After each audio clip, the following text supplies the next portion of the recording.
अस्सलाम वालेकुम, मैं शगुफ्ता सलमान नलियावाला आपके लिए लाई हूँ लाइट ऑफ अवेयरनेस के चैनल पे।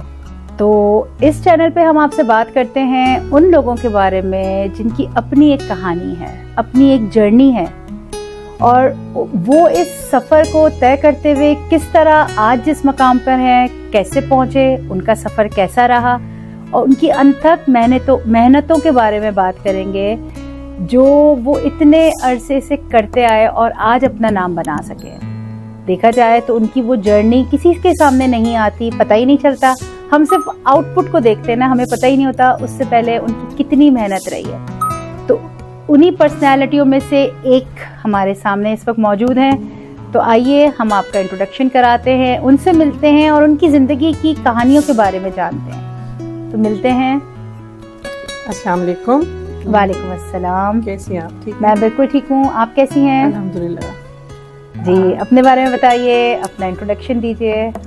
मेरा नाम आसिया सिमाब है और मैं बाय डिग्री एक टेक्सटाइल डिज़ाइनर हूँ। वाह। और एज अ प्रोफेशनल मैं एक एजुकेशनिस्ट हूँ, एकेडमिक हूँ। मतलब कि मैं एजुकेशन की फील्ड से रिलेटेड हूँ पिछले कोई 2 डेकेड से। ओ माशाल्लाह, लवली। 20 साल? जी, 20 साल से प्लस हो गया, 25 साल बल्कि आप कह सकती हैं, क्योंकि मैंने जब ग्रेजुएट किया था 1999 में Indus valley school of art and architecture से टेक्सटाइल डिज़ाइन में बैचलर्स किया था। उसके फ़ौरन ही बाद मेरे पास 2 अपॉर्चुनिटीज़ थी, एक फैशन की दुनिया ज्वाइन करने की और एक टीचिंग की। तो स्टार्ट में मैंने दोनों ही ट्राई की और फिर मुझे लगा कि मुझे पढ़ाने में ज़्यादा मज़ा आ रहा है। और मुझे लगा कि मज़े से ज़्यादा मुझे लगा इसमें ग्रोथ अपॉर्चुनिटी बहुत है, एक फुलफिलमेंट बहुत है, एक सेटिस्फैक्शन बहुत है। क्योंकि जब आपको जो लगता है कि आपको जो भी इल्म या जो भी आपको स्किल मिला है, जब आप उसको शेयर करते हैं, बांटते हैं, जब आप उसको करते हैं तो वो और बढ़ता है। क्योंकि ये तो फैक्ट है, आपको पता है, इल्म और रिस्क को जितना बांटते हैं उतना बढ़ता है। तो वो चीज़ वाकई मैंने देखी अमलन, जो है कि वाकई जब मैं हर दफ़ा एक नया बैच ऑफ स्टूडेंट्स आते थे, उनके साथ नए आइडियाज़, क्योंकि ये फील्ड क्रिएटिविटी की है, इसमें कंसिस्टेंसी ये नहीं है कि आज एक चीज़ है तो कल भी वही। हर दफ़ा नए आइडियाज़, फ्रेश इंस्पिरेशंस, तो इट कीप्स यू, आपको बहुत ही फ्रेश रखती है हर वक्त। बिल्कुल, आपने बिल्कुल सही कहा। क्रिएटिविटी जो एक कोई चीज़ क्रिएट करने का एक एहसास होता है ना, वो ही इटसेल्फ आपको बहुत ज़्यादा एम्पावरमेंट देता है, बहुत ज़्यादा हिम्मत देता है कि आप अपनी तरफ से कोई चीज़ तख्लीक कर सकते हैं, कोई चीज़ बना सकते हैं। तो आप अपनी जर्नी के बारे में बता रही थी, आपने 20-25 साल पहले किया, फिर आप टीचिंग की तरफ आई, उसके बाद फिर किस तरह से आगे आपका सफ़र रहा? अच्छा, मैं अगर उससे थोड़ा पीछे जाऊँ, बिल्कुल कि मैं इधर आई कैसे? एब्सोल्युटली। देखिए, वो बड़ा इम्पोर्टेंट होता है कि आप उस फील्ड में गए कैसे। बिल्कुल, क्योंकि उस टाइम पे मैं आपको बताऊँ, ये मैं बात कर रही हूँ 90s में, जैसे इंटर किया प्री मेडिकल में, वही एस्पिरेशंस थी। उस वक्त हमारे पास ऑप्शंस बहुत कम, लिमिटेड होते हैं ना, वही डॉक्टर बन जाएं या कॉमर्स बीकॉम कर लें, एमबीए कर लें, बीबीए कर लें, आईटी चलें, एक नई एक फील्ड शुरू हुई थी। तो वो, लेकिन मेरे अंदर ना बचपन से ड्राइंग, पेंटिंग और हाथ से काम करने का शौक था। अच्छा। और वो मेरे फादर ने बहुत इनकरेज भी किया था, अम्मी ने भी किया था, और मेरे फादर खुद भी बहुत आर्टिस्टिक थे। ओह वाह। वो उनका खुद भी शौक था पेंटिंग वगैरह का, और अम्मी का कढ़ाई और इस तरह की चीज़ों का, कपड़ों का, उनका बहुत शौक था, घर की चीज़ों का, सजावट का, बर्तनों का। तो वो एक घर में आप एक क्रिएटिविटी का वो एक एंगल हमेशा से था। तो वो एक इंस्पिरेशन मुझे याद है कि मतलब मेरी अम्मी जब कभी डिनर्स भी होते थे तो वो टेबल जिस तरह लेआउट करती थी ना, तो उसमें भी बड़ी क्रिएटिविटी होती थी कि वो बनाना के पत्तों के ऊपर चम्मच सेट हो रहे हैं, और मेरी ड्यूटी होती थी वो सब लेआउट वगैरह करना। तो एक क्रिएटिव, और कढ़ाई बहुत करती थी, और इतनी खूबसूरत कढ़ाई करती थी, नीटिंग और कढ़ाई। एक्चुअली वो दौर में ना हम लोग, क्योंकि उस वक्त ये इंटरनेट और ये सब चीज़ें तो नहीं थी, मैं 80s की बात कर रही हूँ, और टीवी भी 24 घंटे वाला नहीं था, तो लोग कढ़ाई, सिलाई और इस तरह की चीज़ें बहुत करते थे घर में, ख़वातीन। तो आप देखते थे एज अ चाइल्ड, आप जब छोटे थे आप देखते थे अपने घर में कि चीज़ें बन रही हैं, कढ़ाइयाँ हो रही हैं, कोई फ्री टाइम में कोई क्रिएटिव काम हाथ से हो रहा है। तो वो हाथ से काम करने का बचपन से हॉबी थी। जाहिर है टीवी तो था नहीं 24 घंटे का, और जो इंटरनेट या फ़ोन तो था नहीं हाथ में, तो कुछ तो करना ही है। ये एक बड़ा अच्छा जो उस वक्त के जो बच्चे उन्होंने वो चीजें बड़ी अच्छी एंजॉय की हैं। उनकी फैमिली में ये सारी चीजें, काम करना हाथ से, कुछ बनाना, आर्ट वर्क, क्रिएटिविटी, ये बड़ी कॉमन सी बात होती थी। बहुत कॉमन। आजकल के डेफिनेटली एक दौर थोड़ा चेंज हो गया है, एडवांस हो गया है, हम जरा एडवांस हो गए हैं। मोबाइल्स, गैजेट्स हमारे पास ज़्यादा इस्तेमाल में आ गए हैं, टेक्नोलॉजी का, मीडिया का ज़्यादा जो है वो आया। इनफैक्ट अभी हम मीडिया के जरिए ही लोगों से मिल रहे हैं और आपकी उन क्रिएटिविटी पे बात कर रहे हैं। मैं बिल्कुल, ये आपने अच्छा पॉइंट दिया। हम लोग आजकल यूजुअली जो आर्ग्यूमेंट होता है वो डिबेट होती है कि ये गलत है, ये सही है। मेरा ये एप्टीट्यूड कभी भी नहीं था कि हर चीज़, किसी भी चीज़ को ना ये नहीं कर देना हतमी फैसला कि ये नहीं होना चाहिए। अब जाहिर है वक्त पुराने में हम रह तो नहीं सकते, टाइम तो चेंज होगा। तो सबसे बड़ी जो आई थिंक क्वालिटी आपको चाहिए ना किसी भी फील्ड में सक्सेसफुल होने के लिए, वो अडेप्टेबिलिटी है। वो बहुत ज्यादा जरूरी होती है। वक्त के साथ साथ आपको अपने आप को उस दौर के हिसाब से अडेप्ट करना है, और इसी तरह मैंने भी किया है। जब हमने टेक्सटाइल डिज़ाइन पढ़ा, मुझे यही शौक था, कपड़ों का भी शौक था, पेंटिंग का भी शौक था। आई थॉट चलो इसमें दोनों चीज़ें आपको मिल जाती हैं। तो वो जब मैंने किया तो सारा काम हाथ से होता था, पेंट भी हाथ से, वीविंग बन रही है, कपड़े बन रहे हैं या फिर एम्ब्रॉयडरी हो रही है, जो भी हाथ का था। फिर जब मैं ग्रेजुएट हो गई, जब मैं पढ़ाने लग गई, तब ये थोड़ा सा डिजिटल मीडिया बीच में आ गया। फोटोशॉप है, ये बड़ा मुश्किल लगता था उस वक्त क्योंकि ये बहुत बड़ा ट्रांजिशन था जाना। लेकिन बहरहाल आपको ये नहीं सोचना चाहिए कि ये हमारे दौर की चीज़ नहीं है तो ये हम नहीं कर सकते। सीखा मैंने, फोटोशॉप भी सीखा, कंप्यूटर भी सीखा। आजकल के बच्चों को बहुत इजीली आ जाता है। Absolutely. और मैंने जो है वो सिखाया भी स्टूडेंट्स को, मेक श्योर किया कि सारी अप टू डेट उनको, मैं कोर्स वगैरह भी डेवलप करती थी। ओके, तो आप बता रही थी कि आपकी फैमिली में पेरेंट्स आपके दोनों, अगर देखा जाए फादर और मदर, दोनों में क्रिएटिविटी थी, हैंडवर्क का एक रुझान था, म्यूजिक का बड़ा शौक, म्यूजिक का बड़ा और उन्होंने बड़ा इंट्रोड्यूस कराया हमें म्यूजिक भी।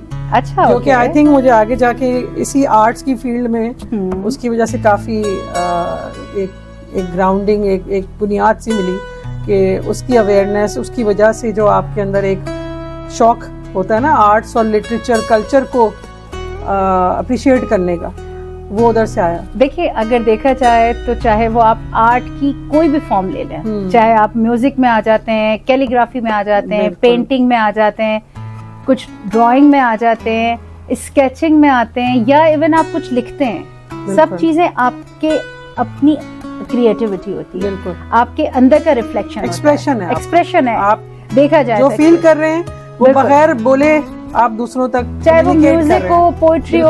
और सबसे अच्छी बात ये होती है कि आप कोई एक मीडियम चूज कर लेते हैं, कोई एक जरिया चूज कर लेते हैं जिससे आप अपने दिल की बात लोगों तक बता सकते हैं, और एक क्रिएटिविटी होती है जो आपको खुद भी सुकून देती है। बेशक। ठीक है, फिर आपने जो है टीचिंग की तरफ आई, फिर आपने कहाँ टीच किया? अपॉर्चुनिटी मेरी तरफ आई, मैं अपॉर्चुनिटी बस अल्हम्दुलिल्लाह लकी रही हूँ इस मामले में कि चीजें खुद आई है सामने और मैंने बस उनको उस रास्ते पे चलना शुरू कर दिया। अपॉर्चुनिटी ऐसी आई कि मुझे उस वक्त ये इंस्टीट्यूट हमारा माशाल्लाह बहुत अच्छा इंस्टीट्यूट है, textile institute of Pakistan, TIP, वहाँ पे मुझे अपॉर्चुनिटी उस वक्त आई कि वहाँ पे उनका डिज़ाइन प्रोग्राम शुरू हो रहा था। तो उनको कोई टेक्सटाइल ग्रेजुएट चाहिए थे जो कि उनका डिज़ाइन प्रोग्राम डेवलप करते, करिकुलम भी और सारा कुछ ही। तो जो एज अ फ्रेश ग्रेजुएट बहुत बड़ा टास्क था, और बस ऐसे यूजुअली ये जॉब फ्रेश ग्रेजुएट को नहीं मिलती है। लेकिन कुछ ऐसा रास्ते बने, कुछ ऐसे सबब बने कि मुझे वो जॉब मिल गई। जो भी सिचुएशन थी, सर्कमस्टांसेस थे, बहरहाल मेरे हिस्से में टास्क आ गया और अल्हम्दुलिल्लाह बहुत अच्छे से कंप्लीट हुआ ये टास्क। तो आपने कभी इस तरफ सोचा था कि मैंने जॉब करना है, चले टीचिंग की तरफ आए? टीचिंग करना और जॉब करना एक डिफरेंट उसमें आ जाता है। तो क्या बाद में भी आप जॉब जो आपकी थी वो भी टीचिंग की फील्ड में थी या काम से रिलेटेड थी? हमारी फील्ड में एक तो फ़ायदा ये है ना, क्योंकि ये जो आर्ट या प्रैक्टिस वाले जो काम होते हैं, इसमें आप टीचिंग के साथ साथ अपनी प्राइवेट प्रैक्टिस के नाम से एक चीज़ रख सकते हैं। जैसे आपकी स्टूडियो प्रैक्टिस या प्राइवेट प्रैक्टिस है। जैसे फॉर एग्जांपल मैंने उस वक्त जब मैंने ग्रेजुएट किया था तो मैंने एक डिज़ाइन फैशन हाउस ज्वाइन किया था एज अ डिज़ाइनर। मैं प्रिंट्स वगैरह बनाते थे, लॉन के जो हमारे प्रिंट्स, तो वो मैंने कंटिन्यू रखा कुछ अरसे। उसके लिए मुझे उधर ऑफिस में बैठे करने की नहीं थी। ये बड़ा फ्रीडम होता है इस फील्ड के अंदर कि आप अपने घर से, या आप जरूरी नहीं है कि कहीं हो, आप बना के आप डिज़ाइन दे दें और वो फिर ले लेते हैं आपसे डिज़ाइन हाउसेज या जो भी। तो वो एक बहुत अच्छी अपॉर्चुनिटी रही कि मैं दोनों चीज़ें साथ साथ अच्छा, एक ये आपने जो भी बात कही कि आपको बहुत सी चीजें वर्क फ्रॉम होम करने के लिए मिल जाती थी, कि जरूरी नहीं होता था कि आपको उस जगह पे जाना। ये एक मेरे ख्याल से आजकल देखा जाए काफी ऑनलाइन जो काम कर रहे हैं, जो उस वक्त जा नहीं सकते, क्योंकि हर एक के लिए निकलना घर से, हर एक की अलग अलग सिनेरियोज होते हैं, घर के एनवायरमेंट सिचुएशंस होती हैं। तो मेरे ख्याल से जो ये अपॉर्चुनिटी एक इंट्रोड्यूस हुई है कि आप घर पे जाके आप काम कर सकते हैं, एक अपॉर्चुनिटी दी गई है कि आप अपने लैपटॉप पे या जिस तरह से भी जो भी आपका फील्ड है घर पे बैठ के काम कर सकते हैं। तो मेरे ख्याल से इसमें इसकी वजह से लोग काफी काम के लिए की तरफ आना शुरू हो गए। ये बहुत ब्लेसिंग है, ये बहुत ब्लेसिंग है, क्योंकि देखें मैंने जैसे मैंने बताया ग्रेजुएट होते ही फिर मैंने ये प्रोग्राम डेवलप किया डिजाइन का। फर्स्ट बैच मेरा ग्रेजुएट हुआ 2003 में। और उसके फौरन बाद मैं फिर मुझे एक और अपॉर्चुनिटी मिली बाहर जाके मास्टर्स करने की इंग्लैंड से। अच्छा, ओके। तो वो ब्रिटिश काउंसिल से स्कॉलरशिप मिली थी, मैं वहाँ चली गई, वापस आके मैंने दोबारा कंटिन्यू की टीचिंग, और फिर उसके बाद जो है वो शादी हो गई। और उसके बाद ही मैं काम किया मैंने कुछ अरसे, लेकिन फिर बच्चे हुए माशाल्लाह से। तो फिर मैंने थोड़ा सा, क्योंकि मेरा बहुत दूर था ऑफिस पोर्ट कासिम में, तो ऑब्वियसली कम्यूटिंग पॉसिबल नहीं थी इतने दूर बच्चों के साथ, छोटे उसके साथ। फिर यहाँ पे भी अपॉर्चुनिटीज थी, लेकिन मैंने उस वक्त चूज किया था कि मैं जरा बच्चों पे, क्योंकि माशाल्लाह I have 3 kids and they are very close, मतलब उनका बिल्कुल गैप कम है, एज गैप। तो वो एक साथ जो है ना, मुझे बहुत मजा आया उनके साथ अपना टाइम लगा के। लेकिन उस वक्त अगर ये ऑनलाइन वाली अपॉर्चुनिटी, वो उस वक्त भी अभी तक डिजिटल मीडिया और ऑनलाइन का इतना सिस्टम या वर्क फ्रॉम होम नहीं था और हर जगह हर जॉब में जो है ये प्रोविजन भी नहीं होती थी कि आप बच्चों को साथ ला सकें। या जैसे अब कई कंपनीज में CSR में उनकी ये होता है कि आप प्रोवाइड करें बच्चों के लिए नर्सरी या कोई असिस्टेंस। बिल्कुल, अब जो है काफी जगहों पे वर्क अवेयरनेस आ गई है, तो वो इस तरह सहूलत हो गई है उनके लिए। हम उस टाइम इतनी ज्यादा नहीं थी, तो खैर मैंने उस वक्त ब्रेक लेना मुझे अच्छा लगा, क्योंकि मैं बहुत ज्यादा 100% अपना जॉब पे दे रही थी और करियर पे दे रही थी। माशाल्लाह घर की तरफ से कोई इतनी वो नहीं थी लायबिलिटीज, तो मैं अपना, बल्कि मैं अपना कपड़ों का खुद का मेरा एक सेटअप भी था अपना काम का, वो अपने घर में मेरे क्या जौहर आपके निकलते आ रहे हैं एक साथ। मेरे ख्याल से इसमें तो हम बहुत लंबी बात कर सकते हैं। वो बड़ा मजे का टाइम था, क्योंकि अपने कपड़े बन रहे होते थे हर वक्त। ये वैसे बड़ा एक अच्छा एडवांटेज होता है। इनफैक्ट आपने इस वक्त जो स्टोरी ये भी बड़ा खूबसूरत लग रहा है। जी बिल्कुल, ये भी ट्रेडिशनल है, और इस पे वो ये जो हमारी जो रली का जो जैसे होता है कान था, जैसे डबल साइडेड आप देख रही हैं, 2 कपड़े जो हैं वो इनसे जुड़े हुए हैं, एब्सोल्यूट सिलाई के धागों से। अब ये देखें, ये देखा जाए तो ये बहुत पुराना रली का हमारे दादी नानी के जमाने में होता था, और अब उसको उन्होंने कितना एडवांस कर दिया है कांथा करके, कि हर जगह इतने एक्सपेंसिव और इतने डिजाइन इतने ब्यूटीफुली ये बने हुए होते हैं। जो दौर चल रहा है उसमें ये पुरानी चीजें सारी हम वापस, हमारा एक्चुअली मेरी जो एजुकेशन है उसमें ये बहुत बड़ा फोकस यही था कि जो पुराने हमारे जो ट्रेडिशनल चीजें हैं और जो हमारे ट्रेडिशनल प्रोसेसेस हैं और टेक्सटाइल्स हैं और क्राफ्ट हैं, उनको अप्रिशिएट करें हम और फिर उनको रिवाइव करें। तो ये मेरी एजुकेशन का एक बहुत प्रोमिनेंट हिस्सा था। और बीच में जो है वो बहुत ज़्यादा इंडस्ट्री से रिलेटेड एक रेस चल रही थी, ये डिजिटल और वो, और ये भी साथ साथ और वो भी, तो दोनों चीज़ों को जैसे मैंने कहा ना साथ लेके चलना बहुत ज़रूरी है। उस वक्त भी ये एक बहुत पोलराइजेशन, बहुत वो थे, अलग अलग मोर्चे थे।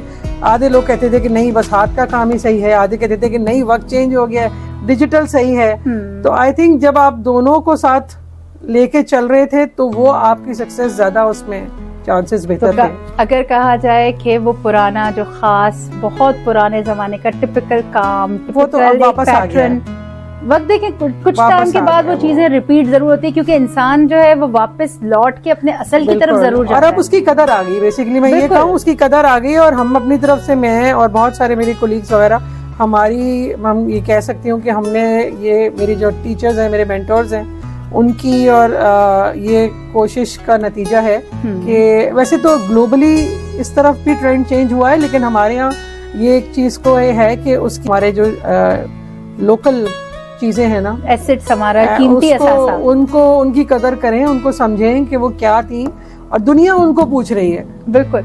और देखा जाए तो देखें, अगर हम अभी देखें तो हम कितने भी एडवांस ठीक है हम हो गए, हमें होना पड़ा, सोसाइटी, वक्त, टेक्नोलॉजी, वो जरूरत भी, अगर हम नहीं करेंगे तो पीछे रह वक्त का तकाजा है, पूरा करना है, जाहिर है। बाकी चीजों में अगर हम देखें, हमारी आजकल मेडिकली भी अगर आप देखें, हम बहुत सी चीजें, हम पुराने वही आयुर्वेदिक चीजों पे जा रहे हैं, जड़ी बूटियों पे जा रहे हैं, ऑर्गेनिक चीजों पे जा रहे हैं, नेचुरल चीजों पे जा रहे हैं, नेचर से करीब हो रहे हैं। हम मिट्टी के बर्तनों में आजकल सब जो है वो सजेस्ट करते हैं, प्रेफर करते हैं कि आप मिट्टी के बर्तन में खाएं, कॉपर है, इन चीजों का हम इस्तेमाल कर रहे हैं, कपड़ा पहने, सिंथेटिक ना लें। तो हम आहिस्ता आहिस्ता उन चीजों के लिए, अपनी हीलिंग के लिए, अपनी नेचर के लिए हम वापस अपनी नेचर की तरफ ही जा रहे हैं, क्योंकि नेचर के अंदर जो सुकून, जो खालिसपना, जो प्योरिटी है, वो आपको कहीं और से नहीं मिल सकती। हार्मनी है ना, एक मिल के एक एग्जिस्टेंस है, को एग्जिस्टेंस है आपकी।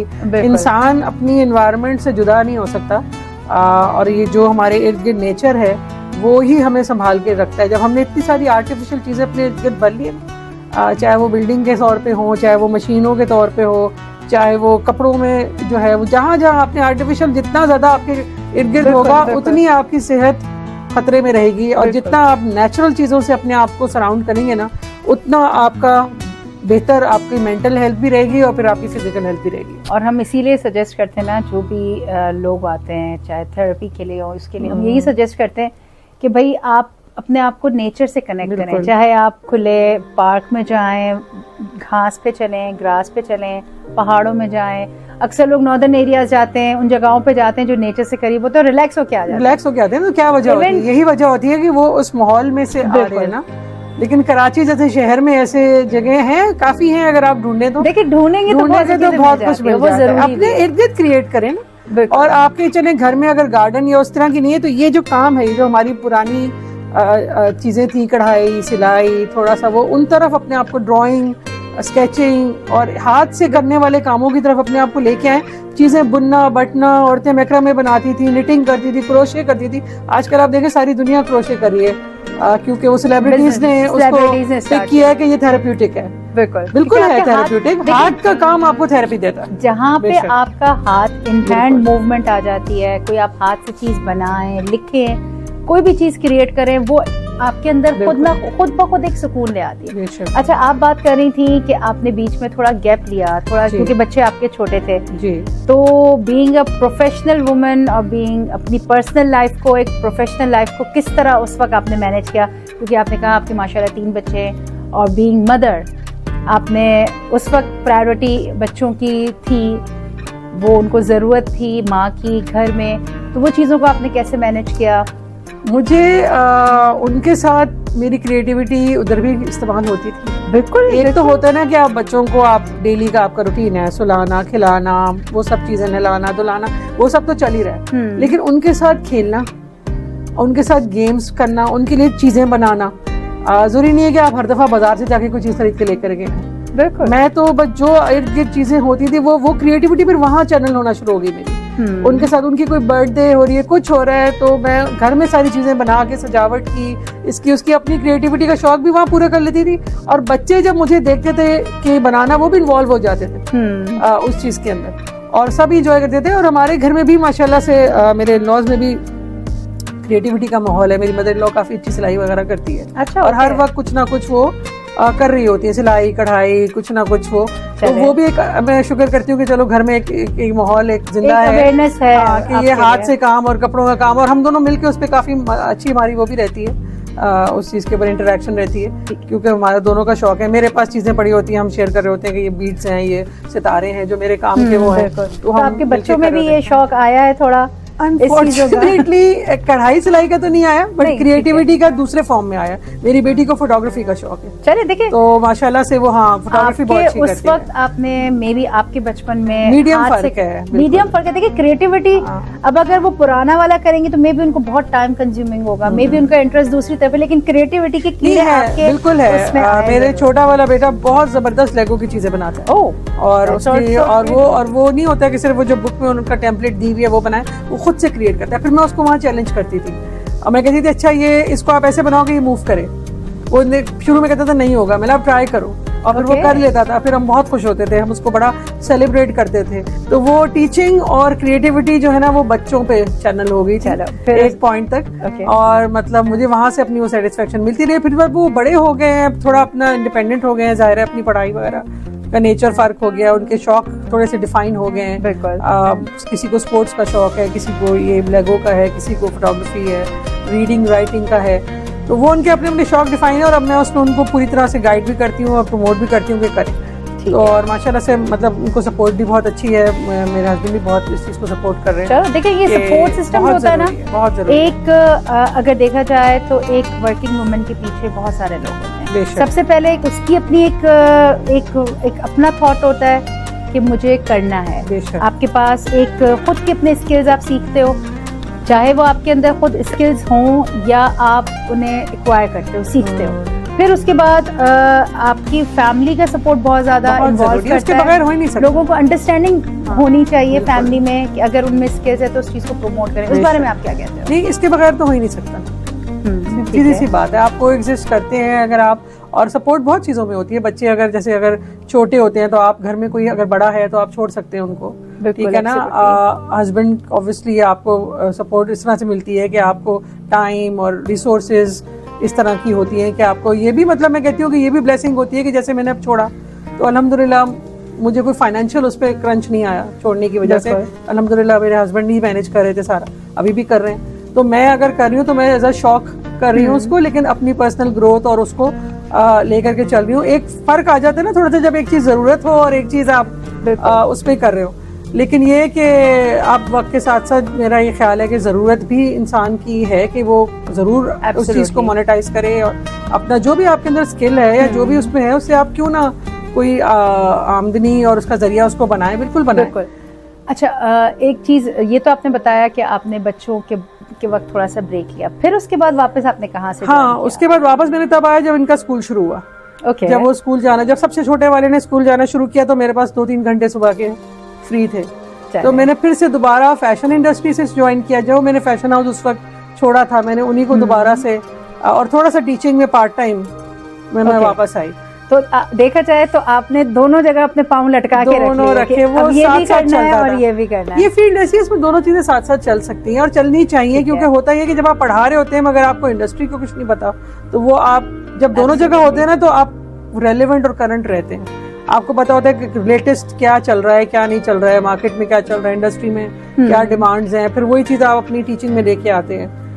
तो वो दोनों जगह रहना जरूरी है। लेटेस्ट ट्रेंड से या लेटेस्ट आपकी फील्ड से ताल्लुक रखना जरूरी है, बिल्कुल जरूरी है, उसका अपडेट होना बहुत जरूरी है। तो अभी करंटली आप क्या कर रहे हो?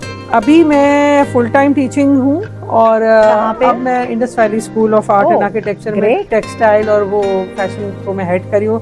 इट इज ये एक फुल साइकिल है कि जब मैं वहाँ से ग्रेजुएट हुई थी तो एक सोच थी उस वक्त के वापस आएंगे इंशाल्लाह। और ये कैसा फील हुआ ये बताएं, जहाँ से आप खुद पढ़ी, ठीक है, इतने साल पहले, तकरीबन 20-22 साल पहले, और अब वापस उसी डिपार्टमेंट को आप लीड कर रही हैं। दोनों डिपार्टमेंट्स को, मैंने सुना है आप 2 डिपार्टमेंट्स को लीड कर रही हैं, तो ये कैसी फीलिंग महसूस कर रहे हैं कि आप जहाँ से आपने सीखा और मे बी कहीं आपकी फैकल्टी में इस वक्त आपके टीचर्स ही मौजूद होंगे? जी बिल्कुल हैं। तो वो कैसा फील करते हैं, वो कैसा फील करते हैं आपको देखते हुए, और आपको कैसी फीलिंग आती है कि अब आप माशाल्लाह इस जगह पे आ गए हो कि आप उस चीज को लीड कर सकते हो, एक एडमिन की, एक मैनेजमेंट की, उस पर पूरा डिपार्टमेंट को लीड कर रहे हो?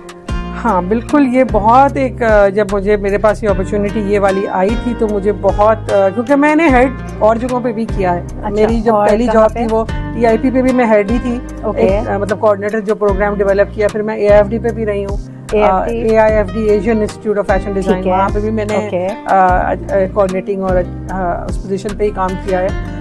बट यहाँ पे जो है वो एक बहुत एक कंप्लीट वाली फीलिंग, क्योंकि हमारा जो जब पढ़ रहे थे हम यहाँ पे तो ये भी हमारी सिर्फ पढ़ाई नहीं हो रही थी, ये एक क्योंकि आर्ट की फील्ड थी ना, तो हमारी एक तरह से तरबियत भी हो रही थी यहाँ पे कि एक जिम्मेदारी आपके अंदर कि आपने जो सीखा है वो आपने आगे वापस भी देना है, वो बांटना भी है। देखिए ये हमारे टीचर्स और हमारे मेंटर्स की ये ट्रेनिंग थी, तो हमें लगा कि अब हम वापस आके वी आर गिविंग बैक, और हमें कहा जाता था हर दफा आप लोगों ने you have to give back, आप लोगों ने वापस देना है। देखिए ये एक जो आपने बात की बहुत, वो कहते हैं ना दिल को छूने वाली बात थी कि आप जो कुछ सीखें, जो आपके साथ कोई अच्छा करे, आप जो सीखें उसको आपने आगे लोगों को सिखाना है, उस इल्म को, उस सीख को, उस तरबियत को आपने अपने तक महदूद नहीं रखना है, बल्कि और लोगों तक फैलाना है, ताकि वो एक अच्छा काम, एक अच्छी चीज आगे वो चलती रहे, वो जिम्मेदारी आगे बन किसी और- जाती है आपकी ना, किसी और को। ये बड़ी अच्छी सोच, मुझे आपकी बात बहुत अच्छी लगी। और वाकई हम लोग इस पॉइंट पे कभी सोचते हैं कभी नहीं सोचते कि जो हमने सीखा है हमें आगे जरूर उसको। क्योंकि देखिए ना लोगों बहुत तक सारे कराना। लोग हमारे यहाँ फिर वो कहते हैं कि बस छोड़ के चले जाओ, बाहर चले जाओ, छोड़ के चले ठीक है। जाओ। जरूर जाएं, हर जगह जाएं, बिल्कुल अपना एक्सपैंड करें, लेकिन ताल्लुक नहीं खत्म करें। जड़ें अपनी जगह रखें। जड़ें अपनी जगह ही रखें। और बिल्कुल, absolutely। उसको जो है ना, इसी तो मुझे ऐसे ही लगा कि मैं जैसे एक फुल सर्कल कंप्लीट करके अब मैं इस सर्कल पे आ गई। और ये भी लगा कि अब मैं क्वालिफाई हुई हूँ वापस आने के लिए। ये फीलिंग, ये जो आपके चेहरे पे एक चमक आ रही है ना, मैं देख रही एक हूँ। स्टैम्प लगा कि हाँ वो चीज जो है ना, वो क्योंकि हम अपने आप को बहुत वैलिडेट करते थे अपने कॉलेज से। हमारे पूरा, मेरे ख्याल से मैं अकेली नहीं हूँ, मेरे बैच के बहुत सारे लोग ऐसा फील करते हैं कि हम लोगों की पुरानी जो ब्रिंगिंग तरबियत थी, और अब मैं कोशिश करती हूँ कि मैं भी अपने स्टूडेंट्स में ये चीज़ डेवलप करूँ कि आपको ये लगे कि ये एक आप लोगों का सेकंड होम है, और यहाँ से आपका एक ताल्लुक है, ये आपका एक पॉइंट ऑफ रेफरेंस है, यहाँ से आपने कनेक्टेड रहना है, और वापस भी जब जब आप आके दे सकें, कंट्रीब्यूट कर सकें, आपको करना है। तो मैं उनको यही कोशिश करती हूँ कि ये फीलिंग उनके अंदर भी डेवलप करें। ठीक है, अच्छा मैं अब आपसे एक चीज़ से भी पूछूंगी। अब जैसे कमिंग वीक चल रहा है मदर्स डे का, being mother, being a professional woman, being a teacher, इतने अरसे से आप इस फील्ड में हैं, तो आप मदर्स डे से रिलेटेड उन माओं के लिए जो हमारा प्रोग्राम देख रही हैं, उन बच्चियों के लिए जो हमारे इर्द गिर्द हैं, उन मेल फिगर्स के लिए जो आदमी, जो हजरात हमारा प्रोग्राम देख रहे हैं, क्योंकि हमारा मैसेज सबके लिए होता है, हर एक के लिए लर्निंग है, तो उनको इस खास मदर्स डे के से related, being a mother, being a woman, आप क्या पैगाम देना चाहेंगी, या अपने हमारे इस चैनल लाइट ऑफ अवेयरनेस के जरिए आप उन तक क्या पैगाम पहुंचाना चाहेंगी?